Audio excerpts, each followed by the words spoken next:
প্রযুক্তি বিশ্বের ইতিহাসের সবচেয়ে আলোচিত আইনি লড়াইয়ের অবসান ঘটল।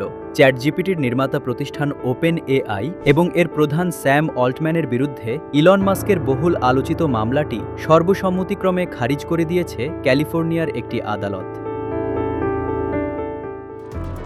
প্রায় ৩ সপ্তাহের রুদ্ধদ্বার শুনানি, নথিপত্র যাচাই এবং প্রত্যক্ষদর্শীদের সাক্ষ্য গ্রহণের পর মাত্র ২ ঘণ্টার ব্যবধানে জুরি বোর্ড এই চূড়ান্ত রায় দেয়, আইনি পরিভাষায় যাকে বলা হচ্ছে ইলন মাস্কের জন্য এক বিশাল পরাজয়।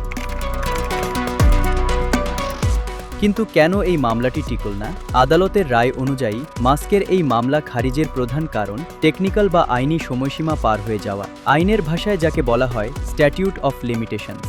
ওপেন এআই এর আইনজীবীরা আদালতে প্রমাণ করেছেন ইলন মাস্ক অনেক দেরিতে এই মামলাটি করেছেন। উল্লেখ্য, ২০১৫ সালে ওপেন এআই যখন যাত্রা শুরু করে তখন এটি ছিল একটি অলাভজনক বা চ্যারিটি সংস্থা। মাস্ক সেখানে $৩৮ মিলিয়ন অনুদান দিয়েছিলেন, কিন্তু পরবর্তীতে প্রতিষ্ঠানটি যখন লাভজনক বা কমার্শিয়াল কোম্পানিতে রূপ নেয়, মাস্ক অভিযোগ করেন স্যাম অল্টম্যান তার সাথে প্রতারণা করেছেন এবং মানবতার কল্যাণের মূল আদর্শ থেকে বিচ্যুত হয়েছেন। মাস্কের দাবি ছিল এই চক্রান্তে ওপেন এআইকে সাহায্য করেছে টেক জায়ান্ট মাইক্রোসফট। তিনি ক্ষতিপূরণ বাবদ প্রায় $১৫০ বিলিয়ন দাবি করেছিলেন, কিন্তু আদালত মাস্কের এমন কোনো লিখিত চুক্তিপত্র বা ফাউন্ডিং অ্যাগ্রিমেন্ট খুঁজে পায়নি যা প্রমাণ করে যে ওপেন এআই চিরকাল অলাভজনক থাকতেই বাধ্য ছিল।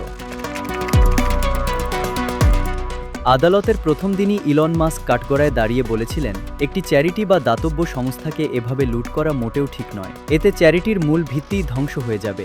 আপাতদৃষ্টিতে মাস্ককে মানবতার রক্ষক মনে হলেও মামলার মোড় ঘুরিয়ে দেয় স্যাম অল্টম্যানের সাক্ষ্য।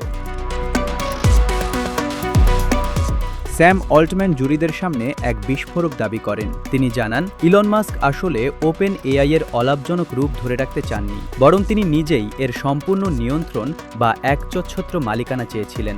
অল্টম্যান আদালতে বলেন, সহ প্রতিষ্ঠাতারা যখন মাস্ককে জিজ্ঞেস করেছিলেন, আপনার নিয়ন্ত্রণে থাকার পর যদি আপনার মৃত্যু হয় তবে কি হবে, মাস্ক উত্তর দিয়েছিলেন, হয়তো এই কোম্পানির মালিকানা আমার সন্তানদের কাছে হস্তান্তর করা উচিত। এই একটি তথ্যই প্রমাণ করে মানবতার কল্যাণ নয়, মাস্কের লক্ষ্য ছিল কোম্পানির ওপর নিজের একক আধিপত্য প্রতিষ্ঠা করা। আর যখন অন্য সহপ্রতিষ্ঠাতারা তাকে সেই নিয়ন্ত্রণ দিতে অস্বীকৃতি জানায়, তখন ২০১৮ সালে তিনি ওপেন এআই ছেড়ে চলে যান। তবে ইলন মাস্কের এমন সর্বগ্রাসী ও স্বৈরাচারী মনোভাব প্রযুক্তি বিশ্বে এই প্রথম নয়। এর সবচেয়ে বড় এবং বাস্তব উদাহরণ আমরা দেখেছি সাবেক সামাজিক যোগাযোগ মাধ্যম টুইটার, যা বর্তমানের এক্স।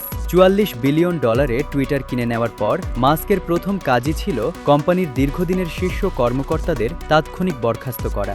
এরপর তিনি রাতারাতি হাজার হাজার কর্মীকে ছাঁটাই করেন। টুইটারের প্রাতিষ্ঠানিক সংস্কৃতি, বাক স্বাধীনতার সংজ্ঞা সবকিছু তিনি নিজের একক ইচ্ছায় পরিবর্তন করেন।